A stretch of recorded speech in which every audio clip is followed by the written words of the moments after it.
Warren Buffett has one rule about wanting to be rich. Not because wealth is bad, not because ambition is wrong, but because wanting urgently, desperately, emotionally wanting is the single most reliable mechanism for destroying the very thing you are trying to build. He has watched it happen across 70 years.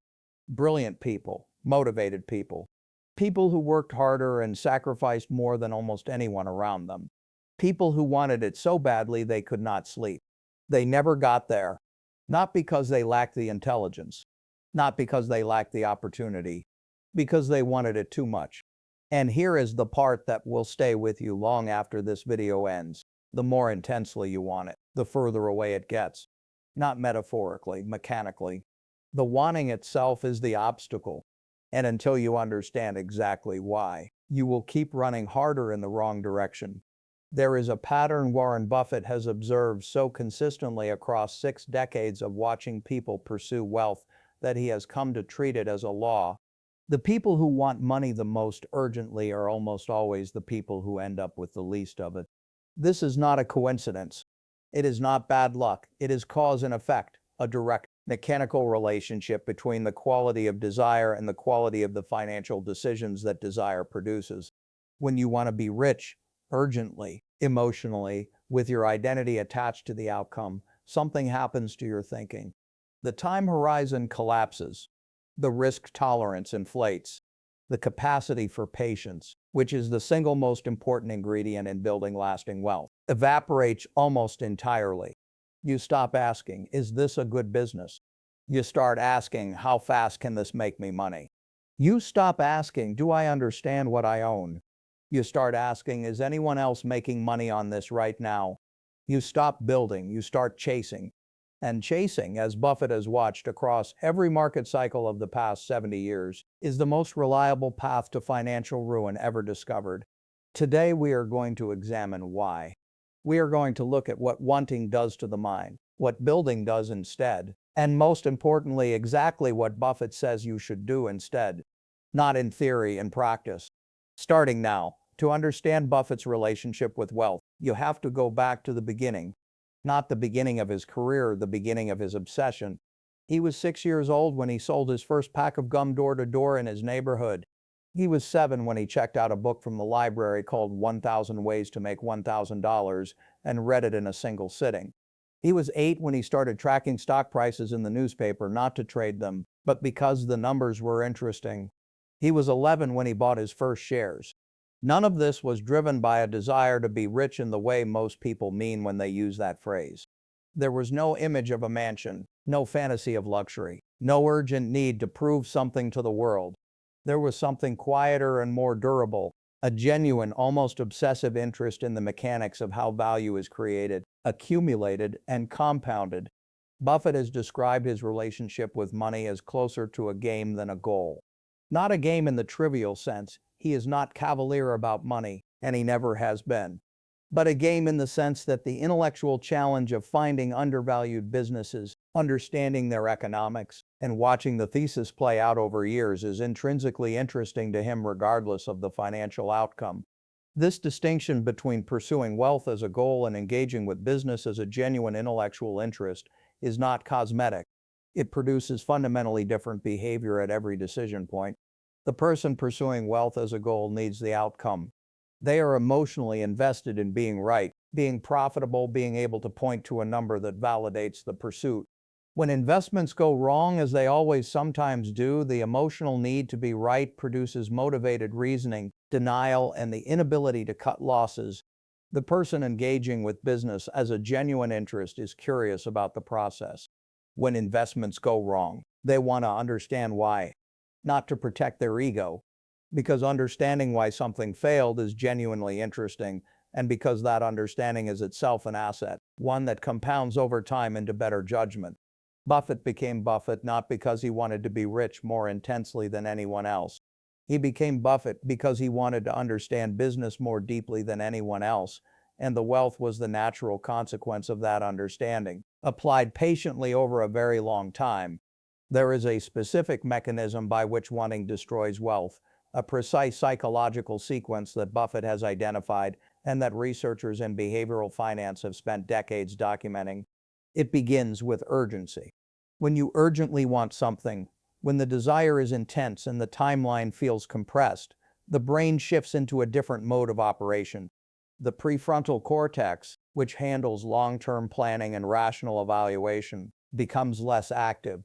The limbic system, which handles immediate emotional responses, becomes more active.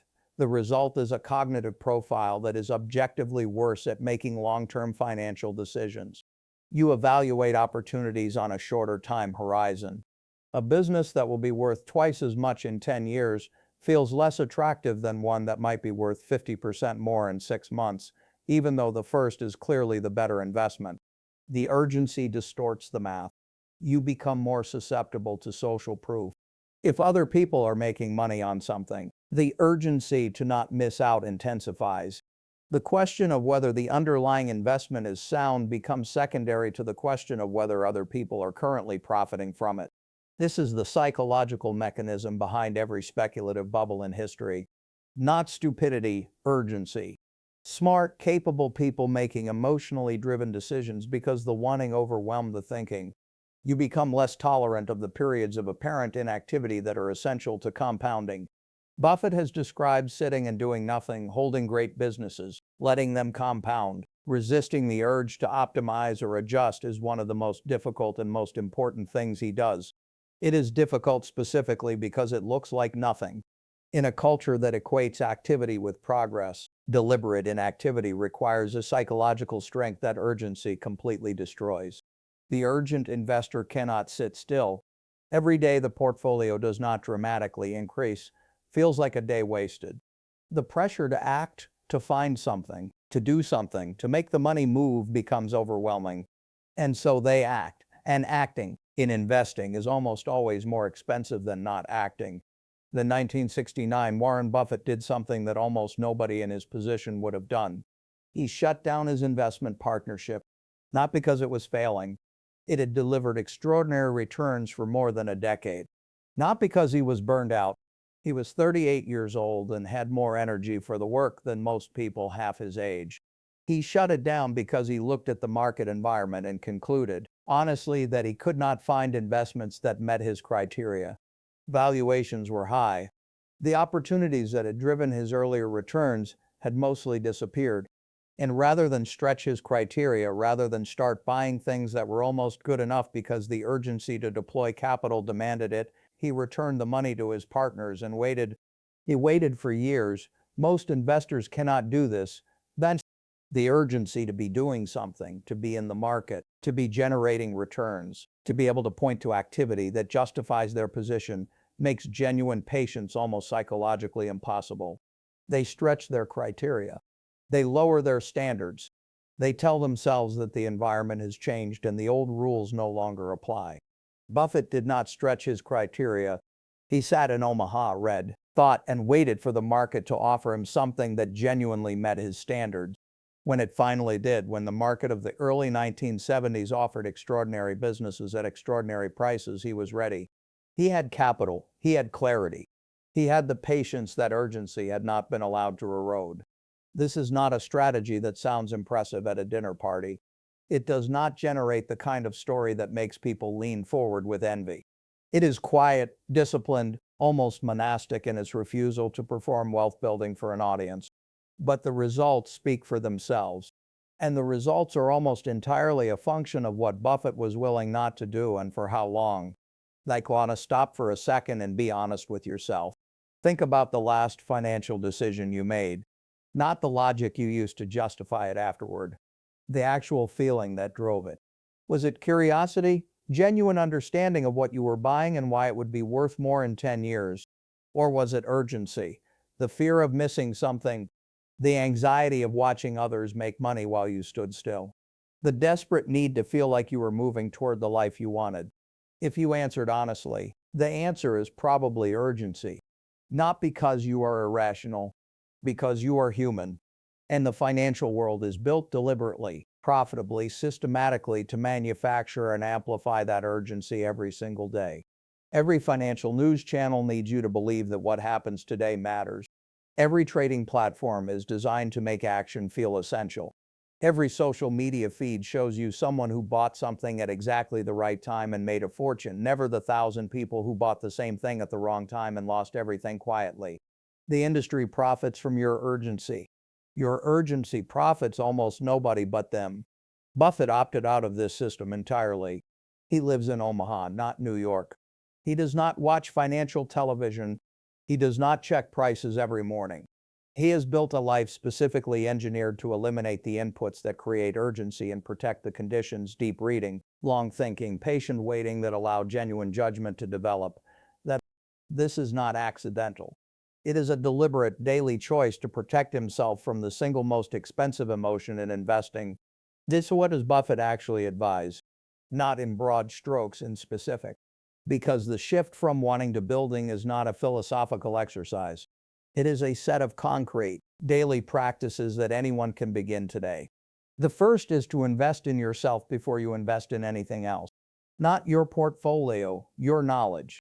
Buffett has said repeatedly that the best investment any person can make is in their own mind, in their ability to read a balance sheet, understand competitive dynamics, recognize a durable business model when they see one.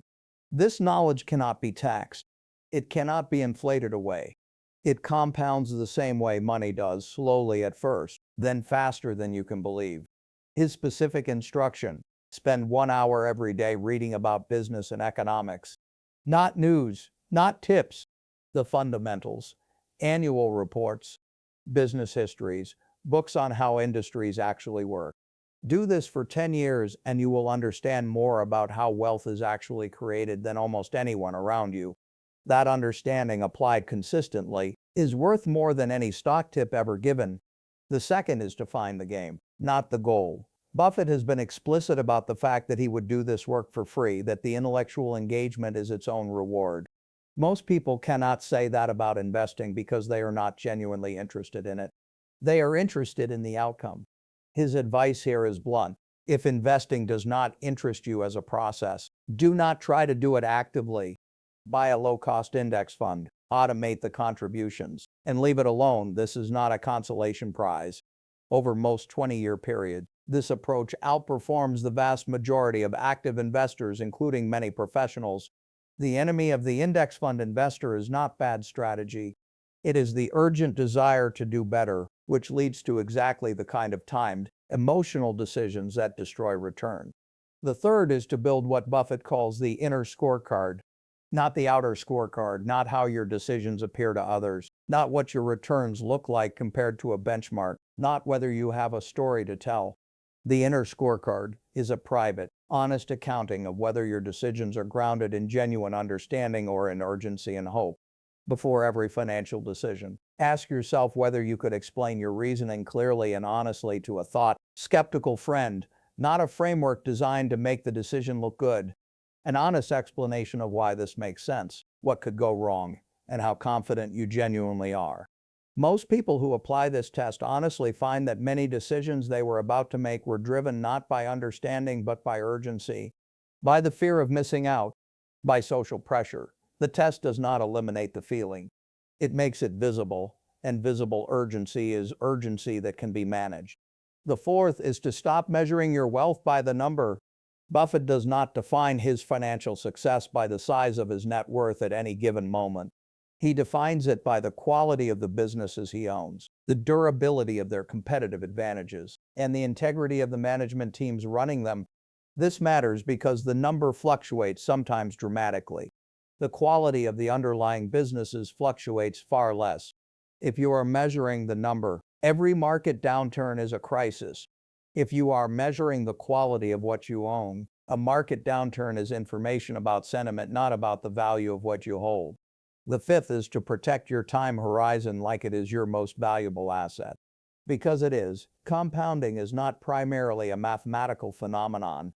It is a behavioral one. The math works for everyone equally.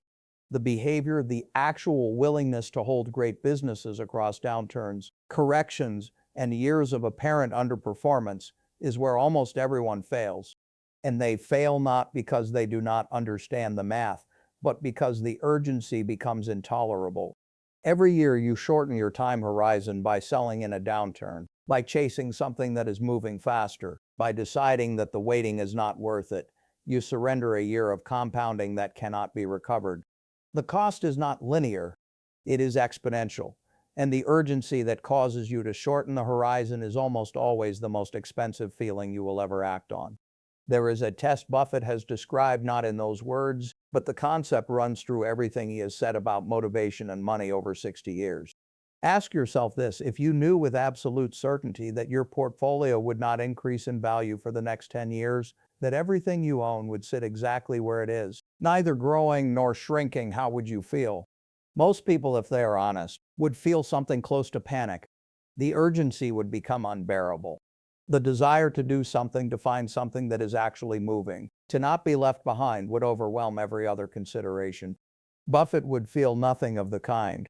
The businesses he owns are genuinely good businesses. He understands them. He believes in their long-term economics. If the market closed tomorrow and he could not see prices for a decade, it would not change a single decision he would make. Because he is not watching the price. He is watching the business. This is what it means to build rather than chase. Rather than chase, to be genuinely interested in what you own rather than in what other people are willing to pay for it at any given moment. The wealth is real. The returns are extraordinary. But they are not the point. They are the natural result of something else being the point. The wanting is downstream of the understanding, not upstream of it. And that inversion, quiet, almost invisible, requiring no dramatic gestures, is the entire difference between the investor who builds something extraordinary over a lifetime and the investor who spends that same lifetime urgently, desperately, unsuccessfully chasing it. The moment you stop wanting to be rich is not the moment you give up on wealth.